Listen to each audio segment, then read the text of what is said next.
Camino hasta el restaurante de la esquina. Estoy emocionado porque es la primera vez que voy a ver en persona a Lucía, la chica que atendió el teléfono de los delivery que pedían las primeras semanas de aislamiento duro. Por su voz en el teléfono estoy bastante convencido de que es hermosa. Atravieso todos los protocolos hasta llegar a la caja. Claro, no le voy a ver la cara. Tiene barbijo. Podcast pandémicos. Lívido en tiempos de aislamiento. Con la participación de César Jones, director de cine referente de la industria pornográfica argentina. Mucha gente se avino a consumir porno de manera febril, una respuesta inconsciente, digamos, ¿no? La famosa puja entre Eros y Tánatos se vio más clara que nunca. Valeria Farfanalé, psicóloga, sexóloga e influencer.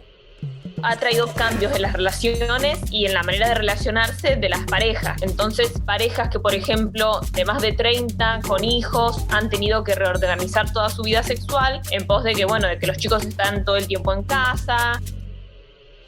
Y Eugenia Sirpo, socióloga especialista en bioética. La sexualidad es un mundo maravilloso que nos puede llevar muy lejos y que puede hacernos descubrir aspectos de nuestra personalidad sumamente enriquecedores, que tienen que ver, por ejemplo, con la creatividad.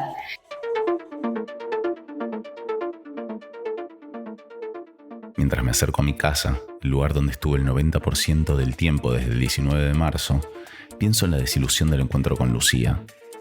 Estoy seguro de que los dos deseábamos descubrirnos el rostro y hasta por el movimiento de sus cejas juraría que me sonrió varias veces. Esta situación fue el disparador de las preguntas que motivaron este podcast. ¿Qué le pasó a las personas con el aislamiento y una conducta tan importante para los humanos como las relaciones interpersonales, la seducción y la sensualidad? ¿Qué hábitos adquirió la gente ante la falta de la presencia física o por el tedio de la convivencia? ¿Qué rol tuvo la pornografía durante la cuarentena? Cuando recién apersonado el COVID y decretada la cuarentena aquí en Argentina, me pareció que dominó el miedo comunitariamente, cuando no el terror. Yo mismo pasé por esa fase, estuve en los primeros meses directamente aterrorizado, ¿no? Hasta que información y costumbre mediante, ya a esta altura el COVID es un vecino más, medio mala onda, pero nada más, ¿qué le vamos a hacer? Está ahí. Pero me pareció, toda esa pulsión de muerte requirió una respuesta erótica, digamos, en contrario, y que luego, así como yo te digo que pasé del terror, digamos, a una especie de convivencia más o menos saludable con este muchachito, me parece que eso también pasó a nivel social y que esos saltos en el búmetro finalmente se estabilizaron. La pandemia fue un momento de reconexión, primero con el tiempo no productivo, pensando justamente en la libido sexual, en la libido erótico, en esa energía libidinal que todos tenemos. Hay quienes la pusieron en pintar, hay quienes la pusieron en volver a tocar un instrumento que hacía mucho que no habían, en recuperar lecturas que habían dejado detenidas, o hacer todas esas cosas a la vez, reconectarse con las parejas, tener más ejercicio de la sexualidad, hablar, tener posibilidad, che, y si compramos un juguete, che, y si vemos una peli, che, y si... Cada pareja es un mundo, vamos a arrancar desde eso, entonces obviamente a cada pareja le afecta de manera distinta, cambian algunas particularidades del vínculo, ¿no? O sea, están todo el día trabajando en casa, desde la compu, se ven todo el tiempo, lo que antes tenía un halo de misterio quizás, ahora ya no tanto, y no solo eso, sino que están también los chicos en casa. Eso en parejas que conviven, familias, digamos, que tienen hijos. Con respecto a las parejas en general, las parejas que no conviven, lo que ha ayudado bastante, es el tema del sexting. En un principio en la pandemia, cuando se dio, digamos, esa indicación, por así decirlo, y no nos podíamos ver para nada, entonces esto del sexting abrió como nuevas puertas al disfrute. @Luz del Aire, te encontré. Hola Lucía, soy el que te llama siempre para los delivery, desde Córdoba al 5400. Pasé a buscar el pedido personalmente y me quedé con ganas de conocerte sin barbijo. Ahora que veo tus fotos, no me equivoco, sos muy linda. Escuchame, se acaba el mundo. ¿Me pasas tu WhatsApp? yo creí notar que campeó un pensamiento que podríamos sintetizar así, ¿no? Se está pudriendo todo, mejor me voy a animar a vivir, ¿viste? Lo noté en las relaciones humanas, en el ámbito sensual, supe de gente que llamó viejos, no diría amores, pero viejas atracciones que habían quedado 30 años atrás, ¿viste? Y se mandaban WhatsApp y todo esta situación dejó como un tablero plano en donde incluso el tiempo dejó de tener relevancia, digamos. La sensación de inminencia de un acabose, aunque no fuera tal, pero una pandemia de semejante magnitud, además azuzada de manera con tintes catastróficos por los medios, ¿no? Por los grandes medios, de una manera machacante, truculenta, genera, digamos, una sensación o una imagen, una proyección de acabose inminente. Y frente a eso, digamos, me parece que la respuesta de la psique es relajarse y abrir los diques, digamos, de cuestiones que pudieran estar reprimidas. Hay gente que se está animando a probar cosas en cuestiones sexuales, desde dildos, juguetes sexuales, andás a ver, hasta prácticas. Total, mañana nos morimos, se va toda la mierda. Bueno, era un poco eso lo que campeaba, aunque la gente racionalmente no pensara que mañana se iba a extinguir la raza humana, pero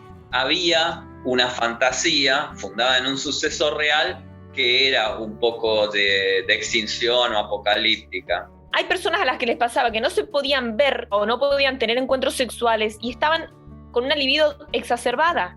Y otras personas que sufrían justamente el no saber qué va a pasar con el país, con el mundo, con la pandemia, con los contagios, y tuvieron una baja de esa libido. Cambió un poco la manera de relacionarnos y la manera de vincularnos con lo sexual, que creo que nos habilitó también a conectarnos con nuestro cuerpo. Mucho de lo que es la masturbación, fue como habilitado esto. Y también, bueno, el hecho de grabarse, poder sacarse fotos. Y desde el Ministerio de Salud se recomendó, en un principio en la pandemia, para que justamente no se vean y la gente no se contagie, el sexting. Y cuando se recomienda el sexting empezamos todos a preguntarnos qué es, cómo se hace, y creo que esto cambió un poco la manera de vincularnos, como que nos adherimos más a los telefonitos, a lo que es la compu, un mensaje de texto. Lo que yo creo que no nos dábamos cuenta es que el sexting en realidad siempre existió. Desde que éramos jóvenes, con el inicio del internet, conocemos lo que era Mirk, lo que era ICQ. De hecho, el hecho nada más de mandar mensajes de textos calientes, por así decirlo, desde un celular a otro, ya es sexting. Pero bueno, ahora con la pandemia de pronto se puso muy de moda y fue una manera de vincularnos en un principio en la pandemia, ¿no? Para cuidarnos también y cuidar del otro. El sexting como tal, por ejemplo, tener sexo por WhatsApp, me parece una genialidad.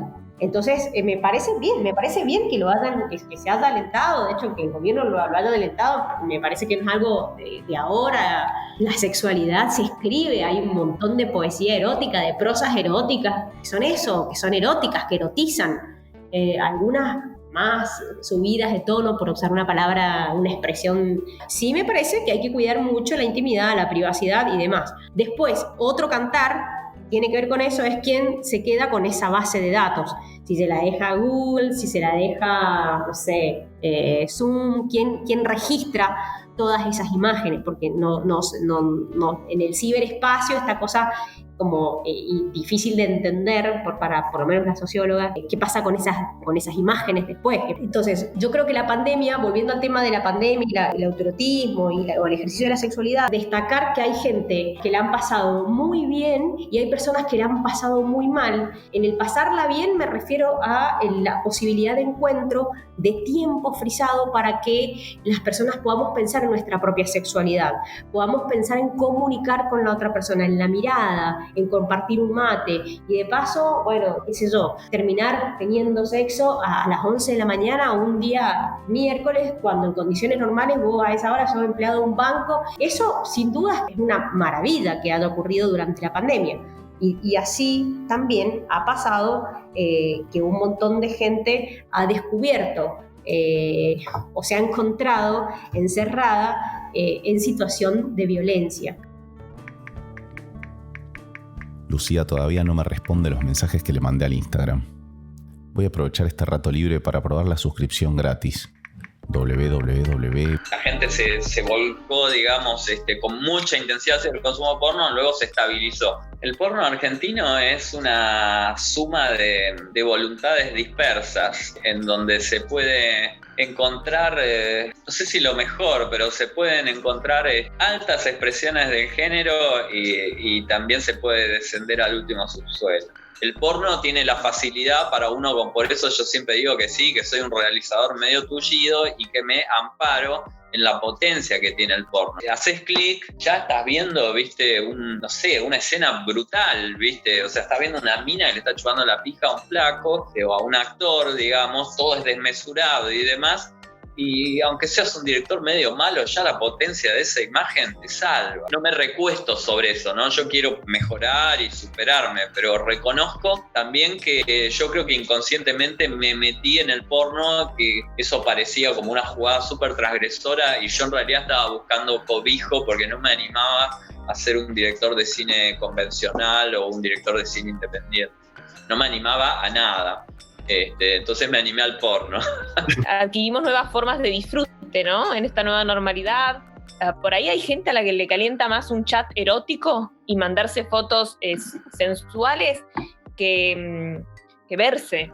Y eso hace al deseo también. Creo que son nuevas formas de deseo. La cita tradicional, como la veníamos conociendo, ha perdido un poco su encanto, sí. Y después, la sobreinformación que estamos recibiendo con respecto a nuestra sexualidad, por medio de las redes, por Instagram, por los vivos, por cursos, talleres, está repleto de eso y la gente está aprovechando para conocer, para saber más, y esta sobreinformación hace que avancemos con respecto a tener una sexualidad más plena. Si no, nos quedamos con muchos baches en nuestra educación sexual, que estos baches los viene a llenar la pornografía, por ejemplo, o la televisión, que tenemos que saber que son ficciones. Pero siempre digo yo también, gracias, digamos, al universo que nos tocó la pandemia con las redes sociales, con una computadora con la cual podamos ver pornografía, con pornografía gratis. O sea, porque todas estas cosas obviamente que nos ayudan a pasar este momento que es tan particular, ¿no?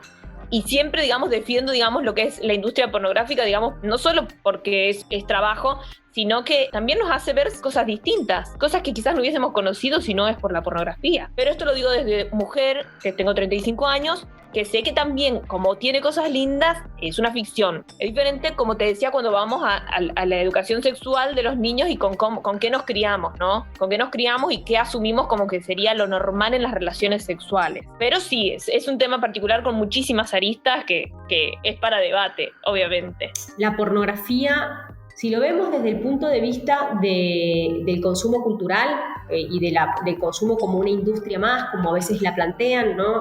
La industria de la pornografía como una industria más, que se roza en algún punto con bancar o legitimar a la prostitución como un trabajo más, como tantos trabajos hay, y que las personas que deciden ejercer la prostitución o participar en películas porno o las personas que se dedican a la industria de a la producción de películas porno lo hagan como una opción más, como yo elegí libremente, entre grandes comillas, ser socióloga, ¿no? Como algo que, bueno, es parte de mi autonomía, es el ejercicio de mi autonomía, uno de los derechos de la Constitución, bla, bla, bla, bla. De la misma manera que la bioética va a cuestionar, pero ha habido un montón de tratados y de acuerdos internacionales y de reuniones y congresos, etcétera, porque con las partes del cuerpo no se puede comercializar. Y resulta que vamos a comercializar con nuestra sexualidad.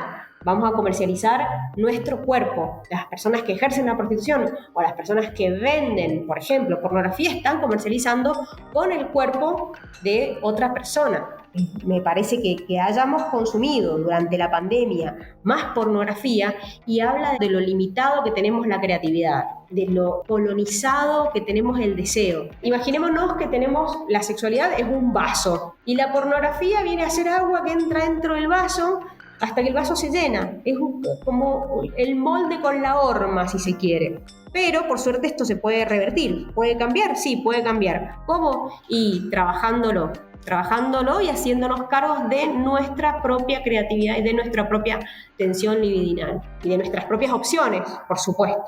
Me parece que hay una sobreinformación en esta época de pandemia con respecto a ciertas cuentas.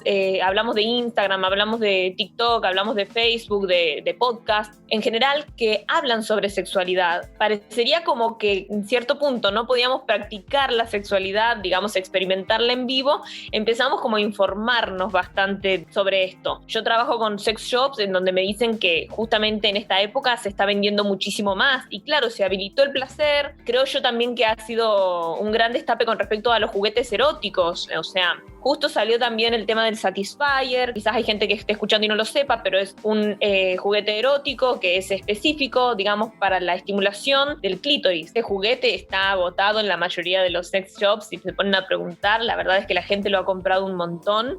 Y no solo este juguete, sino que otros juguetes también. Tuvimos ciertas ayudas extras, como por ejemplo las aperturas de Pornhub Premium, digamos, que es una de las plataformas donde yo tengo contenidos, haciendo gratuito todo ese contenido por unos periodos de tiempo bastante largos, pero durante ese tiempo los aportantes de contenido seguíamos recibiendo nuestras regalías, entre comillas. Relativamente, es cierto que al principio sí se registró un incremento de consumo y por ende un incremento de ingresos, luego se estabilizó y luego empezó a bajar también. El sistema que yo tengo implica tener una veintena de películas, que son las que yo tengo, alojadas en una gran cantidad de plataformas, por lo tanto es un ingreso de lo más irregular que te puedas imaginar. Tenés ciertos parámetros, digamos, pero me parece que trazando una suerte de promedio, hoy estamos un poquito bajos, digamos, y me parece que esto ya tal vez no tenga que ver tanto con la libido, sino con el bolsillo. ¿Qué herramientas me ofrece la cultura? Yo estoy en la vereda y del otro lado de la vitrina está la cultura que tenemos y las herramientas que me ofrece para explorar la sexualidad. La pandemia abre esta posibilidad de tiempo frisado, de tiempo no productivo, esta posibilidad de este tiempo de estar más en la casa.